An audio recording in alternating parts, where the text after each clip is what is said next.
sebetulnya saya sampaikan ini. Tujuan negosiasi Anda soal harga, soal apapun itu menyangkut 5 hal ini kok. Yang pertama adalah menyangkut profit. Orang mau membeli dengan harga paling murah supaya profitnya naik. Yang kedua, orang mau membeli supaya dia tenang, tidak kepikiran terus. Kalau dia pakai produk Anda, apakah dia bisa tidur nyenyak? Atau, aduh, pakai produk ini kok sudah siap rusak ya? Aduh, berapa hari lagi kita harus servis lagi? Tujuannya adalah supaya orang tenang. Yang ketiga, orang bisa menikmati. Kalau dia tenang, dia akan bisa menikmati. Dia menikmati menggunakan produk Anda. Dia menikmati menggunakan penawaran Anda sehingga tidak perlu pusing. Yang keempat, dia bangga pakai produk kita. Dia bangga pakai produk kita. Kalau dia pakai produk kita, tetapi dia nggak bangga, bahkan malu-malu, maka yang terjadi adalah kita akan sulit untuk meyakinkan dia untuk membeli. Dan yang terakhir, tidak ada rasa sakit. Kalau Anda bernegosiasi dengan customer Anda menggunakan 5P ini, maka bisnis Anda akan jalan dengan lebih baik. Sekali lagi, apakah ketika dia beli produk Anda, profit dia naik? Pak, kami kan lebih mahal Pak, bagaimana caranya profitnya lebih naik? Oke, kalau dia pakai kompetitor, dalam 1 tahun dia akan pusing, dalam 1 tahun dia sudah sakit kepala, dalam 1 tahun terpaksa mesinnya macet 2 minggu dan jualan. Profitnya apakah naik atau turun? Turun. Pak, mau Bapak pakai mesin kami 3 tahun, Bapak tidak akan ada kemacetan. Kalau sampai macet, kami ganti semua kerugian Bapak dalam waktu masa itu. Oh, orang mau.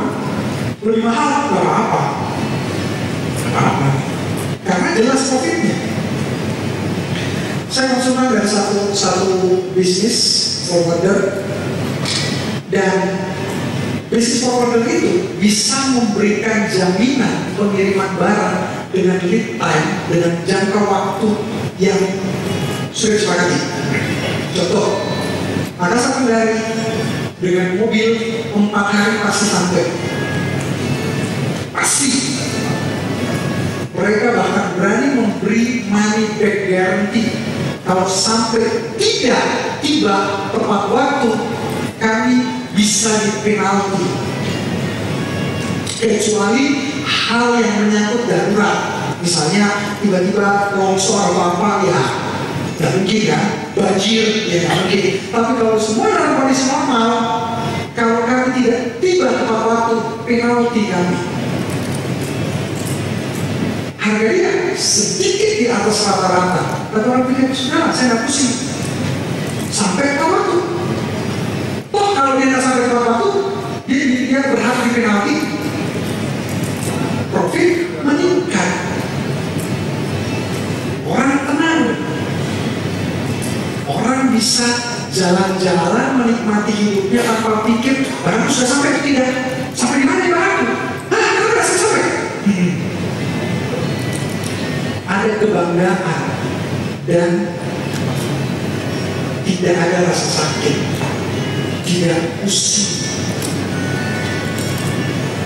Bagaimana Anda menciptakan produk Anda menjadi 5P ini akan membuat orang membeli. Ini akan membuat orang membeli. Orang sales harus bisa melakukan ini.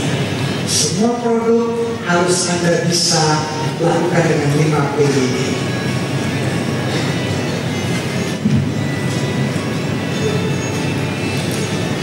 Pertanyaan Bapak Ibu?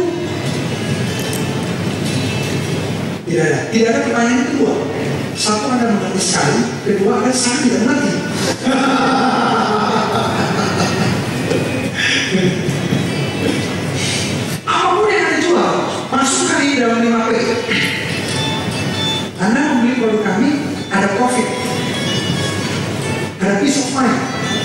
pleasure, ada pride, ada pain avoidance.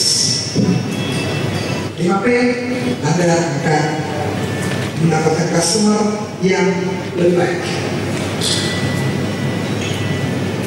Nah, sebelum saya masuk di bagaimana menghasilkan profit besar, dan itu kan urusannya orang sales kan, pakai, pusing saya dengar pakai.